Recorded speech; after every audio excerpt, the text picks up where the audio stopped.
Harden backs up and tries it again. Yes! He does it again!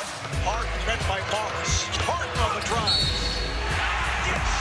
And the foul. Here comes a step back three. Again down the hatch it goes for James Harden. Step back. Oh! A cold-blooded three for James Harden. Is that the most unstoppable shot in basketball? It's unbelievable. Harden! How do you like me now? James flexing those muscles. Oh! James Harden with an MVP performance. James Harden did not want the calendar to change to January because December of 2018 was the best month of his career. NBA record, 8 straight games, 35-5. Tied the record for 7 straight games with at least 5 threes. Joined Michael and Kobe as the only dudes to score 400-plus points in a 10-game span.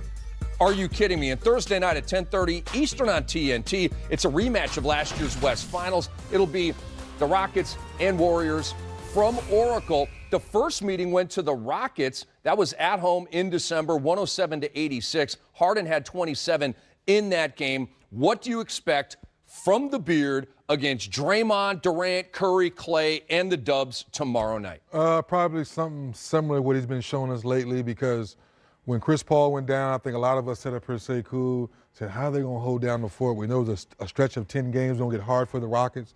And like you said, when we came out of break, James Harden literally hit another switch, another gear, and we know he can shoot the three. We know he can get to the rim whenever he wants to. But when I see 50 points, Sekou, and still get 10 assists and still get 12 assists, Rick, it lets me know that D'Antoni's system once again fits him so perfectly, because he can come down and shoot 10 straight possessions, nobody says nothing.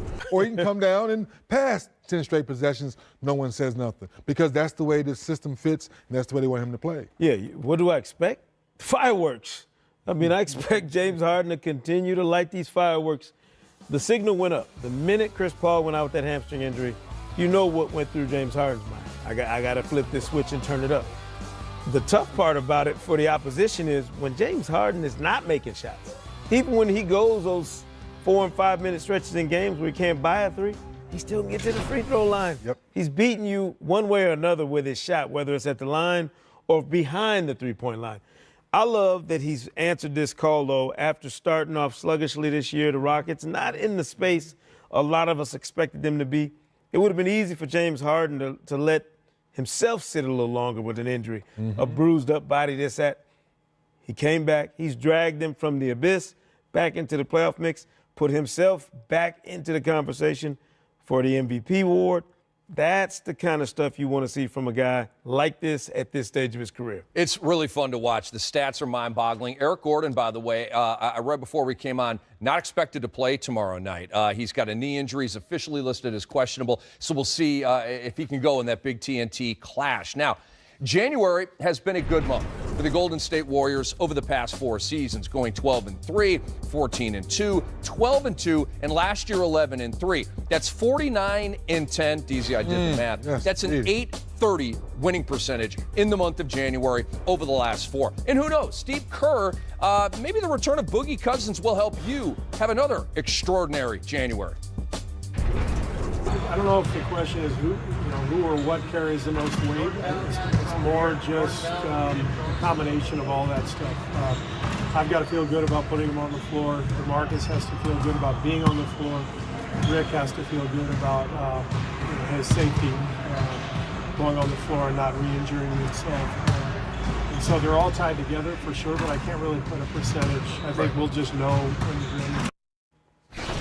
Interesting. I was trying to read between the lines there, and Steve Kerr, you're too good. I really couldn't. There's nothing What'd you there. find? You didn't read nothing? I read, but it was too good. It's too little. There was really anything to hold on to. But here's the deal. DeMarcus Cousins did have a full practice here the last couple of days. He's getting closer to returning. Obviously, DZ and Sekou, they do not want to rush it. They want to be very careful and make sure he's fully right when he gets back. Do you think he'll even be back here in the month of January? Do you think that's a safe expectation?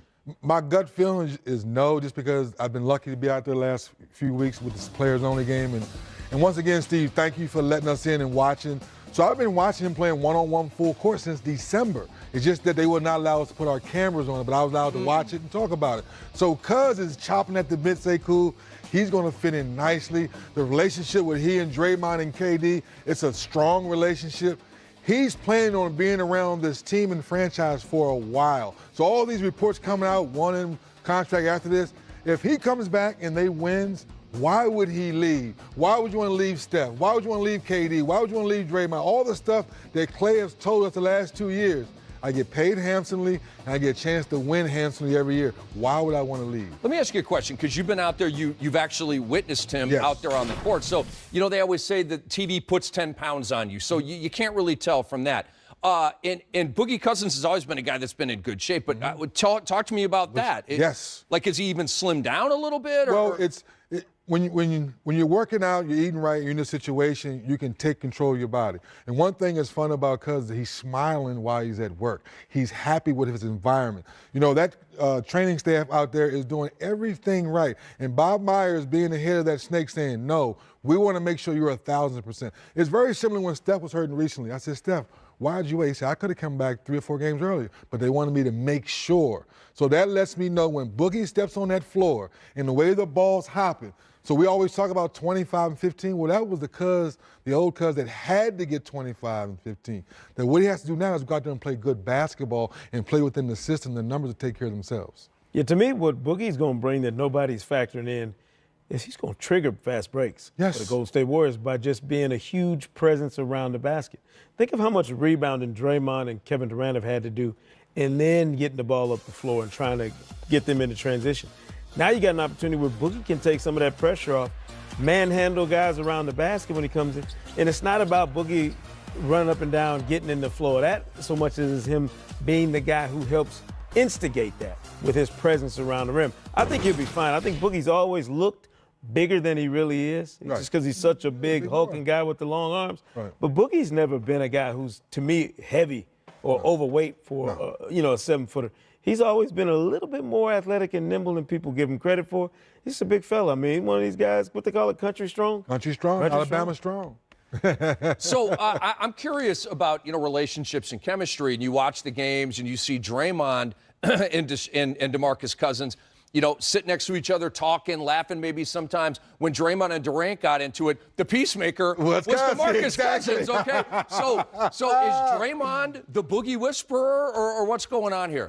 I think they're all each other's whisperers, to answer your question, because they all understand each other's personality. And I think USA basketball, we've learned now, has really helped all these relationships make sense. So now when you're around each other and you're playing for your country, and now you get a chance to play, say, for your job, oh, wait a minute, I know what this guy really is about. Because I was around him over the summer, and we were able to talk through some things. We saw it with D-Wade, what Miami did. So now with Cuz, he's like, wait a minute, I've made some good money.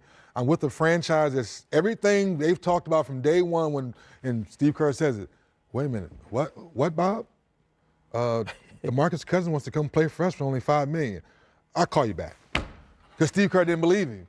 And he called Bob back and said, Bob, say it again? Yeah, we're about to get DeMarcus Cousins for $5 million. Since that conversation, everything they've talked about has done this. So now it's a matter of him getting on the court and living up to the expectation of being a healthy Cousins for that team. Sekou, were we not out here together when we got that news? Yes. Doing a free agency show, and we were like, jaws on the desk. There you Cousins is going to the Warriors? What? But you know what? The beautiful thing about it in this day and age when players are really captaining their own destiny, 3D, is that Boogie Cousins recognized his situation and chose winning above all else. We don't praise these guys enough when they do it. We love to talk about somebody's contract and how much money they make and whether or not they're living up to it. And are they putting in the work based on the money they make? Look at the work Boogie has put in just to come back. Think about the work ethic it takes to get all the way back physically from where he was in the injury he had. This is about Boogie earning the respect, I think, around the league that he feels he deserves. And in a winning situation, it's going to make it that much sweeter for Boogie Cousins when he gets on that floor for the Warriors because he's going to give them a pitch they have not had.